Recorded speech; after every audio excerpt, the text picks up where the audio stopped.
공인중개사 법령 첫 번째 강의를 시작하겠습니다. 자, 공인중개사 법령이고요. 용어의 정리부터 시작하겠습니다. 중개란 무엇일까요? 법 제3조에 따른 중개 대상물에 대하여 거래 당사자 간 매매, 교환, 임대차, 그 밖의 권리, 득실, 변경에 관한 행위를 알선하는 것을 말합니다. 이거는 근데 하나하나의 이 단어의 의미가 되게 중요하거든요. 중개 대상물에 대하여 거래 당사자 간의 매매, 교환, 임대차, 그 밖의 권리에 득실, 변경에 관한 행위를 알선하는 것을 말합니다. 하나하나 다 외우셔야 돼요. 중개 대상물, 거래 당사자 간의 매매, 교환, 임대차, 그 밖의 권리, 득실, 변경에 관한 행위를 알선하는 것을 말합니다. 자, 중개란 중개 대상물에 대하여 거래 당사자 간의 매매, 교환, 임대차 행위를 알선하는 것을 말한다. 뭐가 빠졌죠? 그 밖의 권리, 득실, 변경에 관한 행위를 알선하는 것을 말한다가 빠졌죠. 그래서 이렇게 나오면 X입니다. 이렇게 나오면 틀린 문장이에요. 중개란 중개 대상물에 대하여 거래 당사자 간의 권리의 득실 변경에 관한 행위하는 것을 말한다. 중개 대상물에 대하여 거래 당사자 간의 권리의 득실 변경?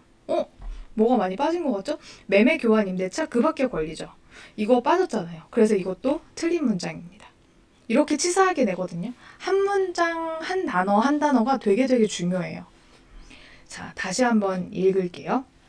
법 제3조에 따른 중개 대상물에 대하여 거래 당사자 간의 매매, 교환, 임대차, 그 밖의 권리의 득실 변경에 관한 행위를 알선하는 것을 말한다.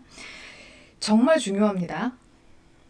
자, 중개 대상물은 무엇일까요? 이걸 한번 찾아보고 갈게요. 토지, 건축물, 그 밖의 토지의 정착물, 임목, 광업재단, 공장재단을 중개 대상물이라고 합니다. 이거를 그래서 어떻게 외우냐면 토, 건, 입, 광, 공 이렇게 앞자리를 따서 외우는데요. 토, 건, 입, 광, 공 이렇게 외우는데 뒤에 가서 이것도 자세하게 다시 배울 거예요. 자, 이번에는 중개업이라는 단어를 배울 겁니다. 다른 사람의 의뢰에 의하여서 일정한 보수를 받고 중개를 업으로 하는 행위를 말합니다. 자, 그러면 하나씩 볼게요. 중개업으로 인정받기 위해서는 계속 반복적 영업행위가 있어야 됩니다. 우연한 기회에 한 번 중개하고 중개 보수를 받은 사실만으로는 알선 중개를 업으로 한 것으로 볼 수 없다. 자, 그리고 보수를 받고 오로지 토지만의 중개를 업으로 하는 경우 중개업에 해당한다. 중개 행위는 거래 당사자 간의 매매 등 법률 행위가 용이하게 성립할 수 있도록 조력하고 주선하는 사실 행위이다. 이것도 맞고요. 중개 행위는 개업 공인중개사가 거래의 쌍방 당사자로부터 의뢰를 받아 중개하는 경우뿐만 아니라 거래의 일방 당사자의 의뢰에 의해 중개하는 경우를 포함한다. 이것들이 다 예로 나오는 것들이에요. 반복 계속성이나 영업성이 없이 우연한 기회에 타인 간의 임야 매매 중개 행위를 하고 보수를 받았다면 우연한 기회에 딱 한 번 반복이나 계속성이 없는 경우에는 중개업에 해당하지 않습니다. 중개사무소에 개설 등록을 하지 않은 자가 일정한 보수를 받고 중개를 업으로 행한 경우 중개업에 해당합니다. 부동산 중개 행위가 부동산 컨설팅 행위에 부수하여 이루어졌다고 하여서 이를 중개업에 해당하지 않는다고 볼 것은 아니다. 이것도 중개업에 해당합니다. 다른 사람 의뢰에 의해서 일정한 보수를 받고 중개를 업으로 계속 반복적으로 하는 것은 중개 행위입니다. 중개업이 맞습니다. 근데 한 번만 한 경우는 아니라고 했죠. 근데 만약에 중개사무소 개설 등록을 하지 않고 일정한 보수를 받고 중개를 업으로 하고 있어요. 이거는 중개업이 맞겠죠. 이것도 아주 중요합니다. 세 번째, 공인중개사란 무엇일까? 이 법에 의한 공인중개사 자격을 취득한 자를 말해요. 뭐 더 필요하지 않습니다. 그래서 공인중개사란 공인중개사 자격을 취득한 자 이거밖에 필요하지 않아요. 그래서 공인중개사 자격을 취득하고 뭐 개설 등록을 한 자 이렇게 붙으면 안 돼요. 여기에서 군더더기가 더 붙으면 틀린 문장이에요. 이 법에 의한 공인중개사 자격을 취득한 자를 말합니다. 공인중개사란 공인중개사 자격을 취득하고 개설 등록을 한 자를 말한다. 이건 틀린 문장이에요. 공인중개사란 공인중개사 자격을 취득 하면 끝인데 이 뒤에 개업 공인중개사에 소속된 자를 말한다. 이것도 틀린 문장.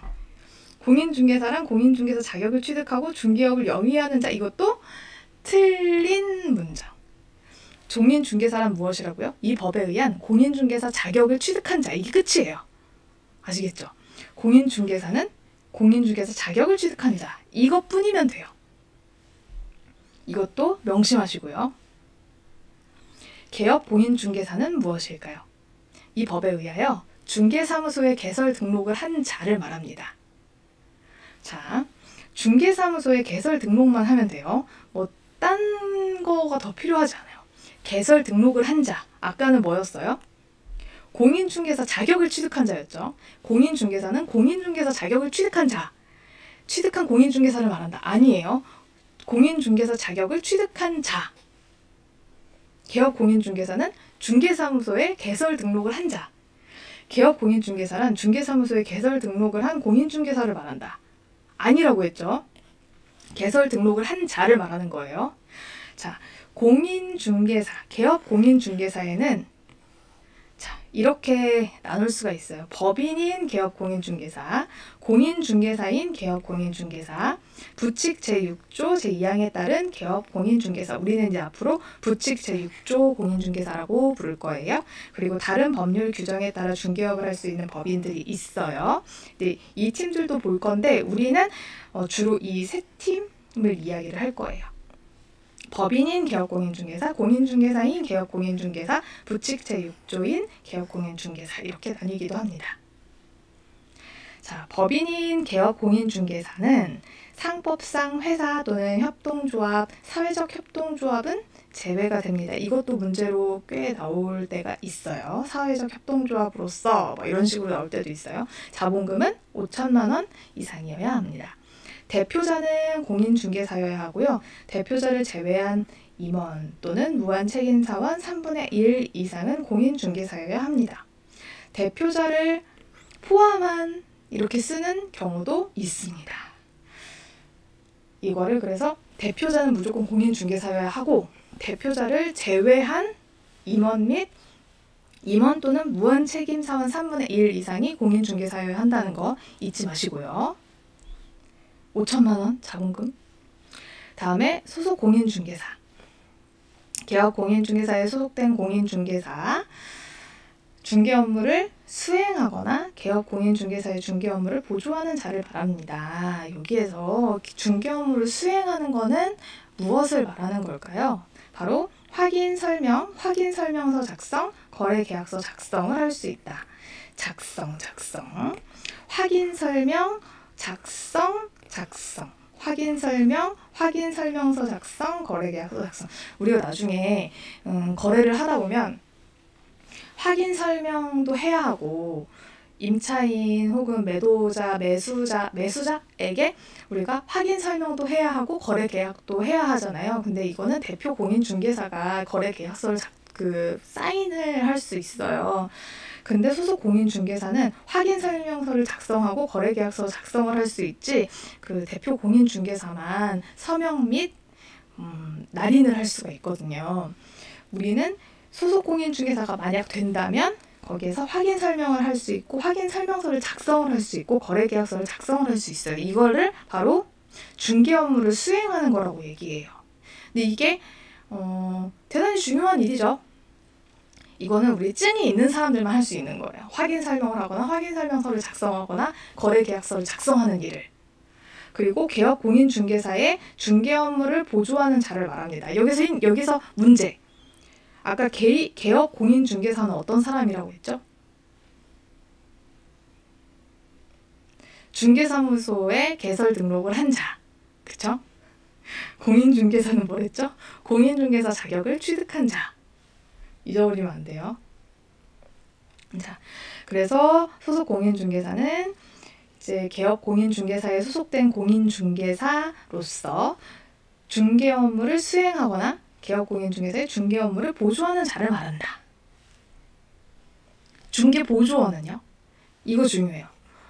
중개 보조원은 공인중개사가 아닌 자입니다. 아닌 자로서 개업공인중개사에 소속되어서 소속되어 있는 거는 소속공인중개사도 똑같은데 뭐가 다르냐? 공인중개사가 아닌 자라는 거죠. 소속공인중개사는 공인중개사죠. 근데 보조원은 공인중개사가 아닌 자죠. 중개 대상물에 대한 현장 안내 및 일반 서무 등 중개 업무와 관련된 단순한 업무를 보조하는 자를 말합니다. 이 사람들이 거래계약서 작성할 수 있을까요? 안 됩니다. 확인 설명서 작성할 수 있을까요? 안 됩니다. 단순한 업무예요. 단순한 업무. 단순한 업무는 어떤 걸까요? 손님들 안내하고 다과 같은 거 챙겨주시고 아니면 현장 안내를 해주시고 물건 안내 같은 거 해주시고 일반 서무 같은 거 해주시고 이런 일을 해주시는 겁니다. 여기에서 별표 칠 거는 공인중개사가 아닌 자, 현장 안내, 일반 서무, 단순한 업무. 여기에서 소속 공인중개사랑 다른 점은 이분들은 수행을 하신다는 거고 아까 막 작성하시는 게 있었잖아요. 이런 것들은 소속 공인중개사 분들만 할 수 있는 거고 이분들은 작성까지는 못 하십니다. 네, 그렇게 외우고 있으면 편해요. 단순한 업무를 보조하시는 분들, 현장 안내와 일반 서무, 그리고 이분들은 공인중개사가 아닌 자라고 외우고 계시면 편합니다. 자, 공인중개사는 이 법에 의한 공인중개사 자격을 취득하고 중개업을 영위하는 자를 말한다. 이렇게 하면 맞는 걸까요? 틀린 걸까요? 여기는 이제 OX 문제로 제가 준비를 해봤습니다. 틀린 거죠? 자격을 취득한 자라고 했죠. 개업 공인중개사는 이 법에 의하여 중개사무소에 개설 등록을 한 공인중개사를 말한다. 이것도 한 자라고 했죠. 이것도 틀린 거라고 했습니다. 중개업은 다른 사람의 의뢰에 의하여 일정한 보수를 받고 중개를 업으로 행하는 것을 말한다. 이건 맞죠? 중개보조원은 공인중개사가 아닌 자로서 개업공인중개사에게 소속되어 일반 서무 및 중개 업무를 수행하는 자를 말한다? 아니죠. 단순한 업무를 하는 사람이라고 했죠. 현장 안내 및 일반 서무 등 단순한 중개 업무를 하는 사람들. 소속 공인중개사는 개업 공인중개사에 소속된 공인중개사로서 중개사의 중개 업무와 관련된 현장 안내 및 단순한 업무를 보조하는 자를 말한다? 아니죠. 단순한 업무를 보조하는 자는 누구라고 그랬죠? 중개보조원이라고 했습니다. 그래서 이것도 X. 자, 이렇게 풀어볼 수가 있습니다. 잘 이해가셨죠? 이렇게 용어 정리를 확실하게 하셔야 돼요. 이거를 평소에 제대로 알고 있어야지 문제 풀 때 헷갈리지 않거든요. 아까 기억나시죠? 공인중개사는 뒤에 이런 거 붙으면 안 된다고요. 중개업을 영위하는 자 이런 거 붙으면 안 돼요. 개업공인중개사는 이 법에 의하여 중개사무소에 개설 등록을 한 자다. 공인중개사 이런 거 붙으면 안 됩니다. 중개업은 의뢰에 의하여 일정한 보수를 받고 중개를 업으로 행하는 것을 말한다. 이렇게 똑부러지게 외우고 계셔야 된다는 점 아주 중요합니다. 자, 이렇게 공인중개사 법령 첫 번째 강의를 마치겠습니다. 복습 꼭 하셔야 됩니다. 교환은 메일로 보내드릴게요. 고생하셨습니다.